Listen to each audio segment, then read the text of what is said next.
Obrigado, Sr. Presidente.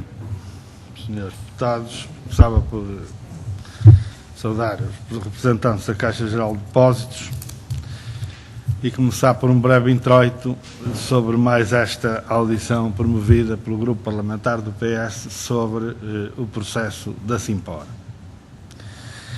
O PCP há muito caracteriza as privatizações, os processos de privatizações, como uma cruzada de expoliação do Estado português, um crime económico e social contra o nosso povo, um crime contra a economia e contra a soberania e a independência nacional.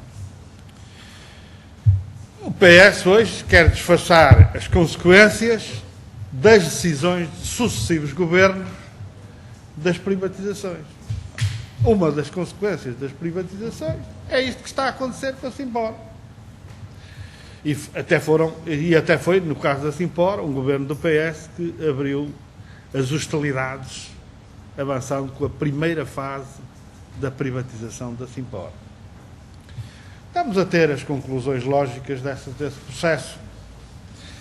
Quem entregou, nós hoje lamentamos as consequências daquilo que pode acontecer à Simpor, uma principal empresa industrial portuguesa, num setor tão relevante e produzindo e comercializando um bem tão essencial ainda hoje nas nossas sociedades, como é o cimento e produtos aproximados. Mas, de facto, quem acaba por levar a este desfecho foi quem entregou a Simpor nos braços da Camargo Correia e da Votorantim ao longo com as privatizações, com as fases das privatizações que se foram fazendo, com todas as consequências que aí hoje estão em cima da mesa, incluindo com aquela desculpa durante algum tempo, durante alguns anos, de que se asseguravam núcleos de capital nacional e que isso asseguraria, digamos assim, a permanência e o comando nacional destas empresas. Está em cima da mesa, claramente, que nem isso, como aliás sempre dissemos, assegura qualquer comando nacional. O capital nacional privado, quando chega à ocasião, faz aquilo que está na sua lógica fazer. Faz um negócio, vende.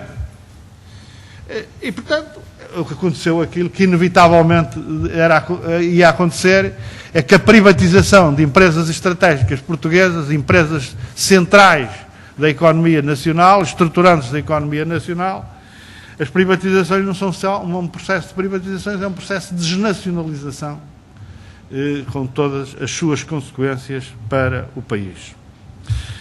Estamos a falar da Simpor, da gravidade do desmembramento e do desaparecimento da Simpor do nosso país. Poderíamos falar da Galp, da EDP, da REN, da Portocel, da Soporcel, do setor bancário. Certamente que a situação hoje seria outra se com um setor público muito desenvolvido e não apenas a Caixa Geral de Depósitos, ou aquilo que vai acontecer amanhã com a IANA e com a TAP, inevitavelmente. Com a gravidade de que algumas destas empresas são monopólios naturais, que até o CDS, enquanto era oposição, dizia que não estava de acordo em privatizar. Agora está de acordo, não há problema nenhum. Os monopólios naturais. Referiram várias vezes essa questão, Hélder Amaral. E amanhã, quando, por qualquer razão, a Camargo Correia levar a que a Simpor desapareça do nosso país, possa desaparecer, se tal lhe interessar, haverá certamente no PSD e CDS quem venha argumentar que tudo fizeram para que garantir a presença da Simpor no nosso país. O que é certo é que tomaram as medidas, tomaram antes PS, PSD e CDS, como continuam a tomar, no sentido de que estas empresas fiquem sujeitas a interesses estranhos, a lógicas que não é a lógica do interesse nacional, mas a lógica de capitais privados, capitais multinacionais, com tudo o que isso significa para o nosso país. As consequências estão em cima da mesa. Quando hoje se falam dos custos de contexto de um conjunto de bens e serviços essenciais no nosso país, do crédito aos cimentos, passando pelos combustíveis ou pela energia elétrica e o gás natural, as consequências estão em cima da mesa, com toda a clareza.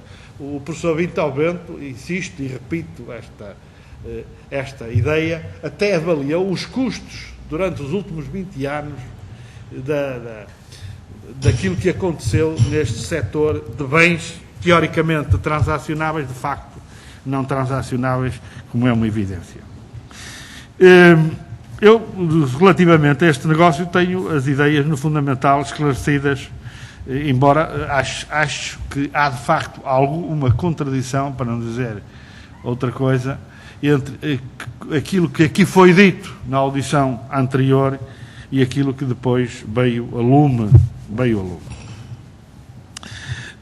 Mas gostava de colocar apenas uma questão que se relaciona com a relação neste processo entre a tutela, entre o Governo e a Caixa Geral de Depósitos.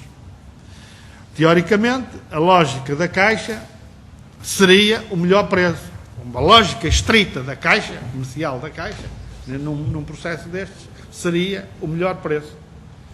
Admito que o Governo, a lógica, fosse não só o preço, como os aspectos ligados com a Simpor, que tivesse tido alguma preocupação pela Simpor. E só assim é que se percebe que se tenha aparecido esta ideia de que aquele preço sim, mas que desde que o único oferente seja uma empresa integralmente detida pela Camargo Correia. Isto é uma orientação estratégica. Eu gostava de saber se esta orientação é uma orientação da tutela do Governo. Se esta orientação tinha sido dada à Caixa Geral de Depósitos antes da conversa ou das conversações que existiram entre a Caixa e o capital brasileiro, ou se de facto o Governo foi consultado e colocou esta questão em cima da mesa. Portanto, o melhor preço, mas também a ideia de que a única oferente seja uma empresa integralmente detida pela Camargo Correia. Muito obrigado. Obrigado.